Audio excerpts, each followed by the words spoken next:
right, thanks for sticking around for the second portion of our concert. Raise your hand if you have either read one of these books or seen one of these movie series, Hunger Games or Divergent. Raise your hand if you've read or seen any of those. Okay, good amount. I know a lot of us read those in school these days as required reading. So this next piece, or first piece rather, that our 7th and 8th graders are going to play is called Dystopia. And it's inspired by these young adult dystopian novels. It's about both running away and fighting back from an oppressive society. So you'll get to hear lots of stuff from everyone. Percussion has some cool parts, lots of interesting percussion instruments back there. Flutes and clarinets get to show off the melody during a large portion of this piece. And I hope you enjoy our first portion of the 7th and 8th grade part of the concert.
Just as we did with our 6th grade band, we have a couple members of our 7th and 8th grade band who are going to show off their skills playing in a few small groups.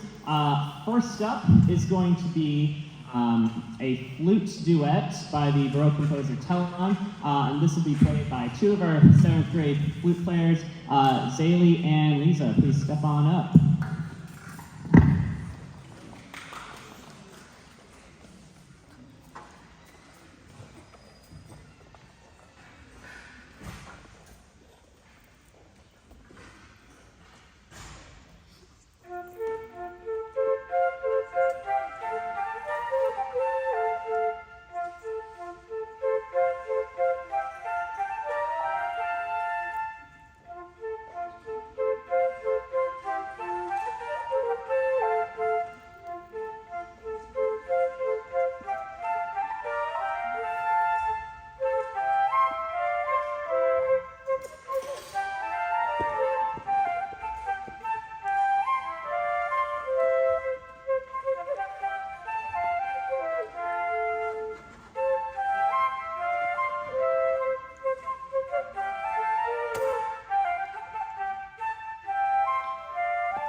So one of the tricky parts of my job is I am responsible for giving these students a well-rounded music education. And giving students a well-rounded music education is kind of like making sure your kids eat healthy. You know, they all just want to eat their cookies and candy and cake and hamburgers and pizza, but you gotta remind them that vegetables exist. You know, just keep that in mind. And in music, everyone wants to play these really fast, exciting songs. That's easy. Everyone's always excited to play them. But it's also just as important that we learn how to play slow songs. Slow songs have all this extra emotional content, too. They have something just as important to say. So one thing that's just really difficult is finding a slower piece for a band to play, a middle school band, that they can relate to. They can find some reason to buy into it, why they would rather eat their vegetables rather than having another slice of cake. So this is that piece. This is our vegetables, but I think they've kind of grown to like it. I don't think we're really force-feeding them at this point. This piece has a lot of really cool things to feature. Some of you may have noticed that we dragged a piano in here. That's not just for show. We're going to use piano in our next piece. We've got Christina Nagorny doing that. Yeah, round of applause.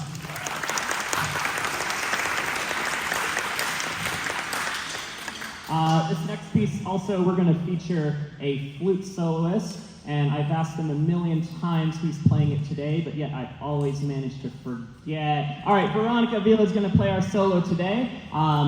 You guys have most of you have probably heard that this group of students is actually going to a music festival next week at Carolyn. So when we play there, we'll switch around. So today, Veronica's playing the flute solo. Next week, Zayla Montgomery, wave. There we go. She'll be playing the solo next time. Again, part of this piece is getting the student buy-in, trying to find a subject, something about the piece, a topic that the students can relate to. So while doing some research, trying to find just the right piece with the right instruments, with the right message, I stumbled upon this one. This piece is called Fragile. It's written by an American composer who is alive today. We always think about band music as old people, but I try to make sure we're playing stuff that's relevant today, being written by composers today. And Randall Stanridge, again, prolific modern composer, writes plenty for middle school, high school, college level bands, and recently took this project under his wing called the Unbroken Project. And the idea of this is to bring light to mental health issues. And I think more than ever before, this generation of people, this generation of our country is more than ever aware of mental health. They're not afraid to speak up about it. They're not afraid to get help. And they're working to break down this stigma. And this composer wanted to make his point in that too. So I have a note here from the composer about the piece. From our composer, Randall Stanridge. He says, "In our media-soaked society, it is fashionable to only focus on positive outcomes. People love to hear a story of someone who beats the odds, overcomes the challenges of living with mental health issues, and comes out stronger on the other side. That is a beautiful story, but it's not everyone's story. I have written 2 works of that type, both of which portray individuals who were able to get the help and support they needed, and were able to flourish. Not everyone is always so fortunate. This newest work reflects on the darker aspect of the silent epidemic that claims thousands of lives every year. Some are strong, some are not strong. They are not resilient, they're not okay. Some survive, some do not. Some escape the only way they know how." The goal of the Unbroken Project and its works is to spark conversations and reflections on mental health, as well as tearing down the social taboo of discussing the reality of living with mental health conditions. Living with depression and anxiety myself, I understand this all too well. Some may say that students are too young to discuss such issues. But no, because for some, this is their daily life. We need to talk about this. We are going to talk about this. And maybe can bring back some of them to us, piece by broken piece.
We have a couple members of our band who are talented multi-instrumentalists. Not only do they play one instrument in this class really well, but they also play piano at home.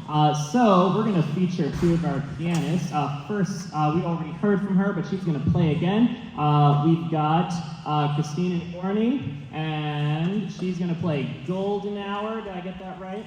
Yes, there we go. She's going to play Golden Hour for us.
Those who came to our last concert in December will remember one of our pianists who played was Jonathan Kay, one of our saxophonists in the back row. Wave, Jonathan. Wave. There we go. There he is. Those who remember our winter concert will remember Jonathan played a short, like 20, 30-second rendition of When the Saints Go Marching In. Since then, I hear he's been taking piano lessons. and he's come a long way since then. And he's playing, for today, he's playing Clementi's Sonatina in C major, and you'll find it's just a little bit longer than 30 seconds, just a little bit.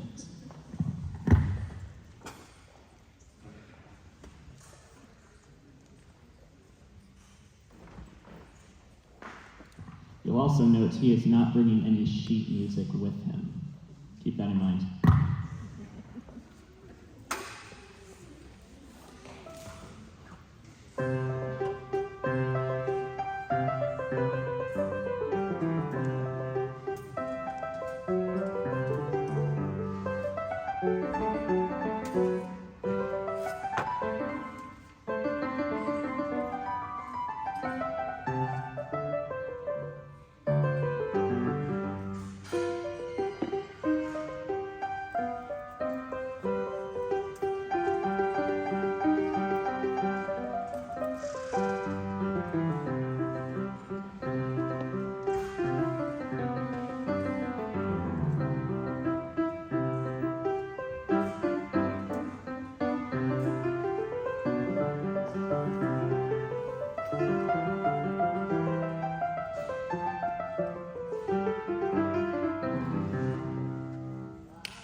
Just a little bit longer, not too much longer. Just a little bit longer this time. All right, we are nearing the end of our performance tonight. We have a single piece left. This is the hardest piece this group has worked on this year. It's called Amber Moon. Before we play that piece, I wanted to say thanks to everyone for being here. Not just for being here, but I recognize that their success is only a very small part of that I can take credit for. But really the work is done with them practicing at home. It takes parents, grandparents paying for their instruments, signing them up for lessons, running to the music store to grab reeds at the last moment because their last reed broke right before our concert. If you haven't been there before, you'll be there soon. Trust me, it happens to everyone. So I want to say thanks to all the parents and families for giving them this opportunity and supporting them through it. I want to thank, if we have any teachers or staff members of Socrates here, I want to thank you all for letting me take your students out of class for extra rehearsals to prepare for things like this. Thanks to our administration, which has been fantastic in letting us do things like this, letting us go on trips, perform at various school events. Thank you to Coach Pearl and Miss Susie for helping us get the gym set up today and our sound equipment as well. And I think that's about everyone. If I've forgotten you, come find me afterwards and I'll make sure to thank you too. You all deserve it. All right, our last piece, we're going to feature just a few more soloists. On the flute, we're going to have Chrislyn Broadhurst. And on trumpet, we're going to hear from Abby Arndt. This is our final piece of the night, Amber Moon.